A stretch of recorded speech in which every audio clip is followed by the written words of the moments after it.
يا مساء الخير عليكم جميعا. يلا عيد، يلا بيدي فور، يلا نعمل احلى شوية بيدي فور بخطوة واحدة وتكاية واحدة هقولك عليها. هتاكلي احلى بيدي فور. يلا بقى نشوف المكونات بتاعتنا السهلة جدا والبسيطة اللي هتعمليها في 5 دقايق وانتي واقفة كده.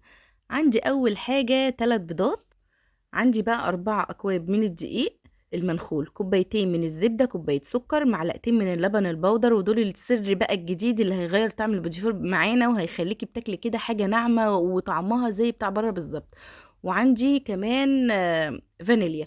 أول حاجة هعملها هنزل السكر والزبدة مع بعض اللي احنا ايه، شفناهم مع بعضنا كده، وهضربهم كده جامد، ضرب جامد جامد جامد لحد ما يبقوا كريمي. بعدين ابتدي انزل عليهم بيضه بيضه لحد ما اخلص ال3 بيضات بتوعي، وانزل عشان خاطر الزفره بتاعت البيض هنزل كمان الفانيليا. بقى احنا كده نزلنا كل المكونات السائله بتاعتنا وضربناهم مع الزبده والسكر والبيض والفانيليا. هبتدي كده اخد كده بشويه شويه كده بالمعلقتين لحد ما اخلص بقى العجينه كلها. وكده بقت الشكل بتاعي. حطيتها في التلاجة نص ساعة لحد ما مسكت نفسها، لان كانت بتلبك كده خالص خفيفه عامله زي الكريمه. وبعدين حطيتها في القمع بتاعي دون، وابتديت ان انا اشكل فيها كده هون. وعندي طبعا الفرن شغال على درجه حراره 180. انا بخلص الصاج وبدخله على طول الفرن يطلع افضيه، وهعمل في غيره زي ما انتوا شايفين كده. دي حبيت ان انا اكبرها شويه بحيث انها بتبقى عامله زي الورده، علشان احطها كده يعني تبقى كبيره كده شويه. ده بقى بص طالع دايب كده وناعم خالص، بسم الله ما شاء الله يعني. الصاج الاخير ده انا حبيت ان انا احمصه شويه بحيث ان هو يبقى عامل زي البسكوت كده مقرمش كمان شويه. مش عايزاه يبقى ناعم كله.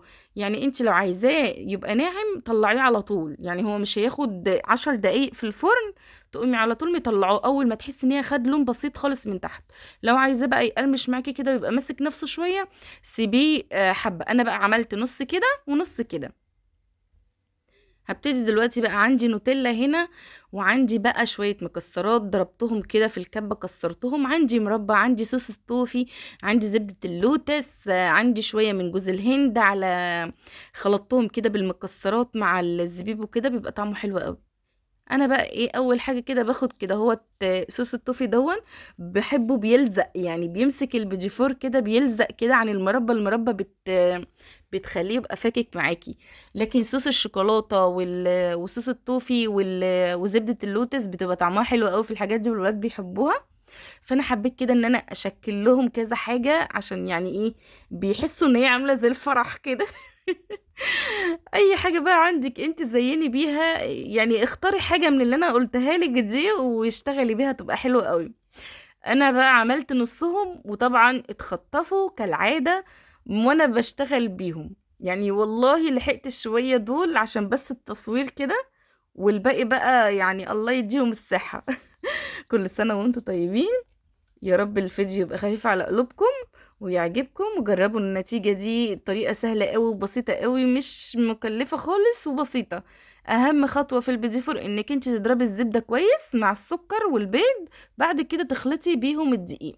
والمكونات زي ما انت شفتي كده بسيطة جدا. 4 سكر، 4 قصدي دقيق، 2 زبدة، 1 سكر، واللبن البودر، معلقتين اللبن البودر دول ما تنسوهمش لانه مهمين جدا في البيديفور. بيخلوا كده الطعم كده حاجة تانية. انا كنت لما بشتري بوديفورم اقول في حاجة غلط، في حاجة برضو مش عارفين نجيبها، هي دي بقى اللي هتديكي نفس النتيجة ان شاء الله.